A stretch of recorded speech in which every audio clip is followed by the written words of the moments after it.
we were looking at LP spaces. So X S mu measure space, and you have LP. So you have the norm FP equals integral over X mod F to the P d mu power 1 by P if 1 less than equal to P less than infinity, and norm F infinity is the set of all set of all M positive such that the measure of the set mod F bigger than M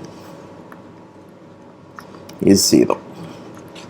Okay, so these are the norms, and then the corresponding spaces where these norms are finite are the LP spaces. And the LP spaces, recall, because you want it to be a norm linear space, we have to take equivalence classes of equality almost everywhere. Okay, and the spaces are defined by LP of mu.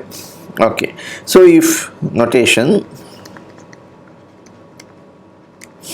if omega is in Rn open set,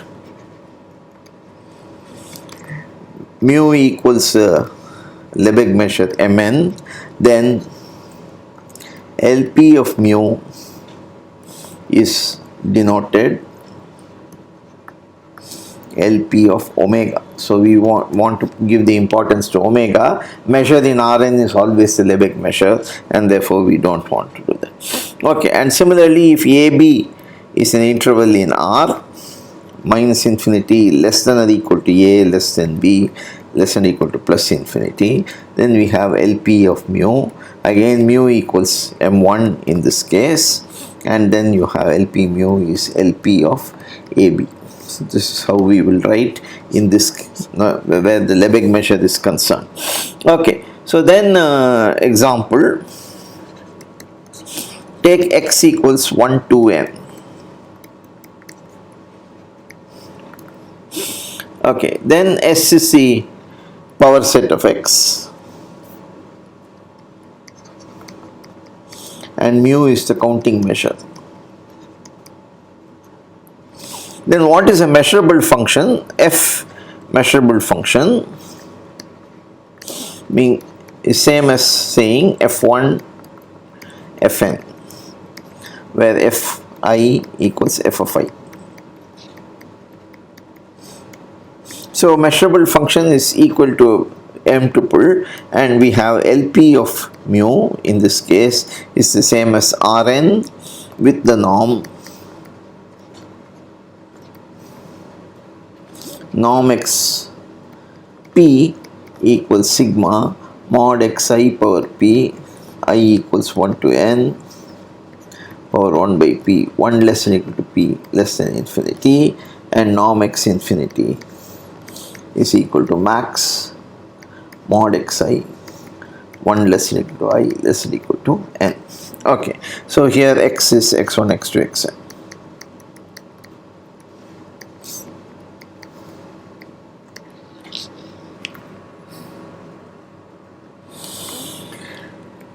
So in this case, equivalence classes are singletons because equality almost everywhere, because the set of measure 0 is only the empty set, and therefore equality almost everywhere is same as equality everywhere, and therefore equivalence classes are singletons, so you really don't have anything special. Okay, so then example again. Now you take x equal to n, and then s equals power set of x, and mu equals counting measure. Then what's a measurable function? F measurable function. So this is same as infinite sequence x1, x2, xk and so on, where f of xk, f of k equals xk.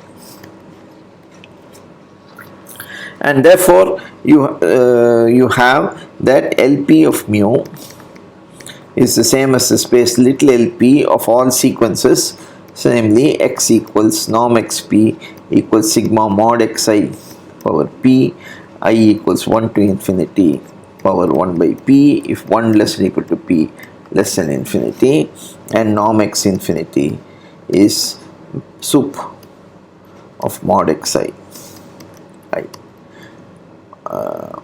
in N. So this is the these are the familiar spaces, the sequence spaces and the LP spaces. Okay. So again in this case sets of measure 0 are only the empty sets, and therefore the equivalence classes are all singletons. Okay, so now proposition XS mu finite measure space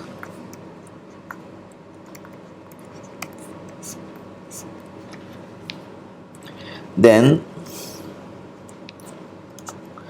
LP of mu is continuously embedded in LQ of mu. This symbol means that it's a set inclusion, and that inclusion map is a continuous map between these normed linear spaces for all 1 less than equal to Q less than equal to P. So the bigger LP spaces are contained in the smaller LP spaces. So proof: trivial if P equals infinity, because bounded sets are integrable, any power is integrable and so on. So now let us assume that 1 less than equal to P less than infinity. Sorry, 1 less than equal to Q less than P less than infinity. So integral over x mod fp fq d mu is less than equal to integral over x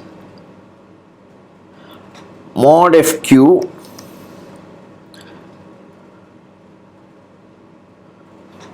power p by q d mu power q by p. Now p by q is of course greater or equal to 1, greater than 1 in this case because we assume, and therefore p by q, this is a legitimate thing, and we are doing Hölder inequality. So this is integral x, the function, you are taking two functions mod f to the q and 1. So there are two functions, we are using the Hölder inequality. This is of course 1 minus q by p.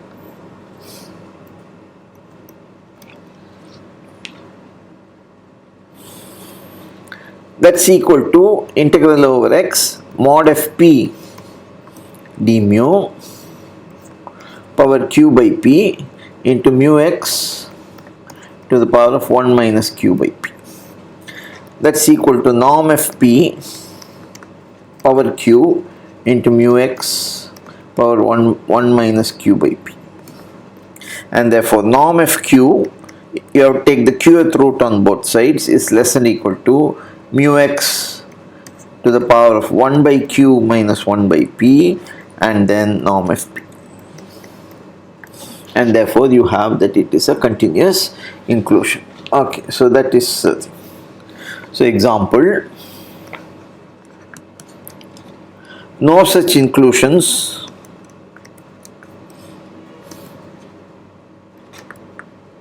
in infinite measure spaces.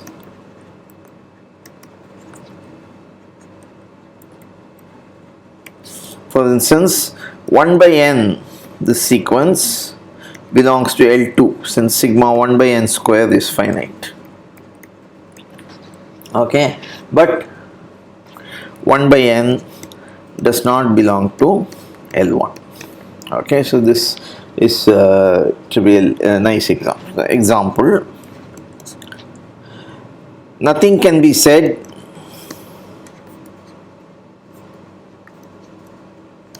in general about reverse inclusions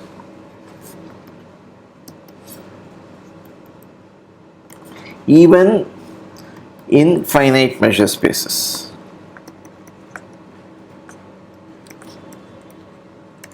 For instance, 1 over root x belongs to L1 of 0, 1, but 1 by root x does not belong to L2 of 0, 1.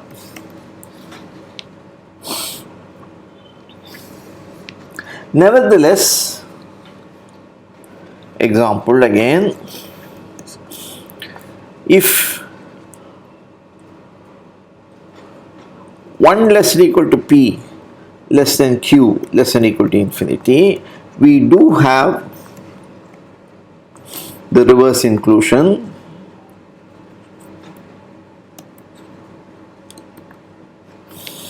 LP contained in LQ. So if it's in a smaller, if it's summable with respect to a smaller exponent, then it is of course summable, and in fact norm xp norm xq less than equal to norm xp for every x in LP.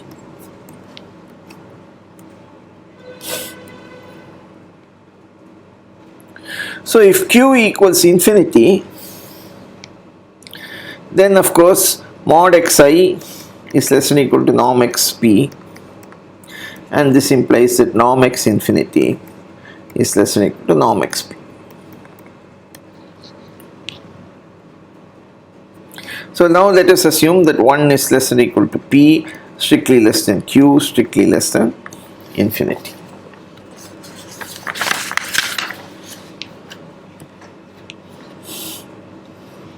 So let x in LP norm xp equal to 1.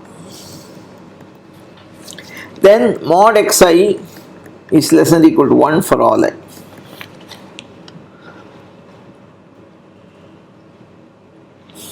So sigma mod xi to the power of q I equals 1 to infinity is equal to sigma mod xi power p I equals 1 to infinity mod xi to the q minus p, and q minus p is a positive exponent, x is less than, xi's are all less than 1, so this is less than equal to sigma I equals 1 to infinity mod xi power p, which is equal to 1. Okay.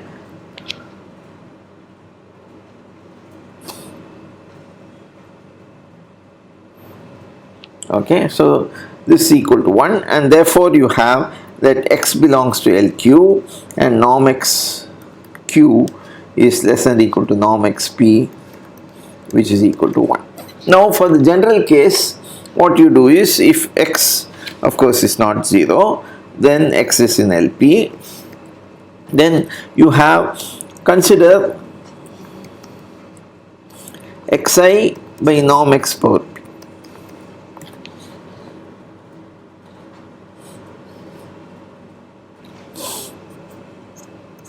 Then norm of this is equal to 1.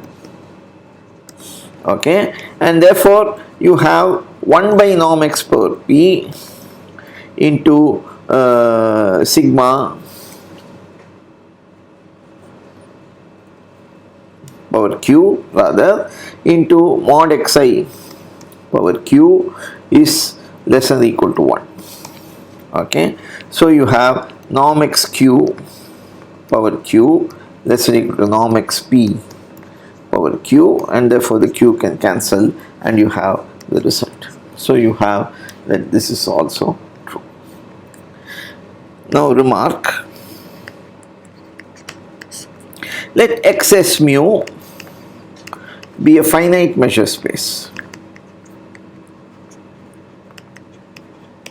Then L infinity mu is contained in LP for all LP mu for all p.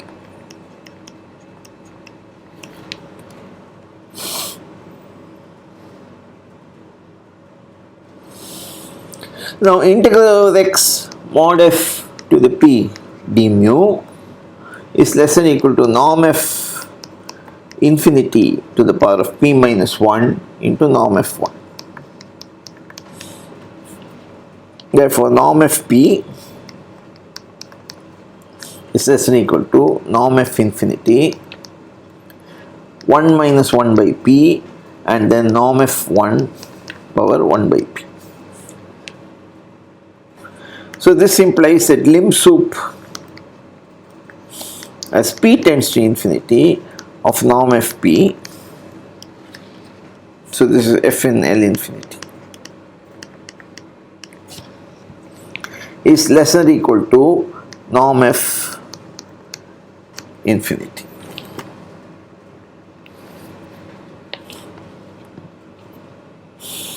Now let 0 strictly less than epsilon less than norm of infinity. Then E equals set of all x in x such that mod f x is bigger than norm f infinity minus epsilon. Okay, so this, you look at this. Then mu of E is positive, because if you, this is less than the L infinity norm, which is the smallest number such that this set will have measure 0, and therefore this is this set has positive measure. And integral over x mod f p d mu is bigger than or equal to integral over E mod f p d mu, which is greater than or equal to norm f infinity minus epsilon power p into mu e.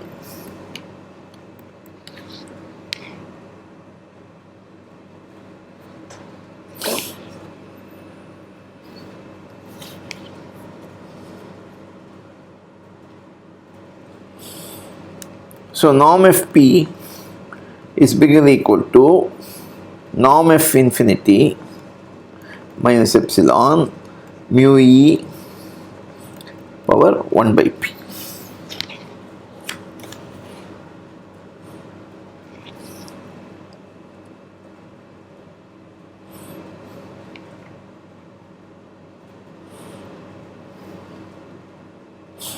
And then that will tell you that lim inf norm f p as p tends to infinity is bigger than or equal to norm f infinity.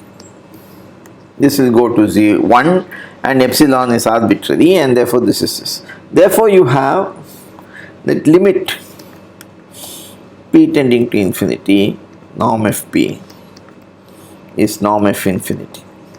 So this is some kind of justification for this notation of the norm L infinity norm. So next we want to look at sequences in LP spaces and their convergence and so on, which we will do next time.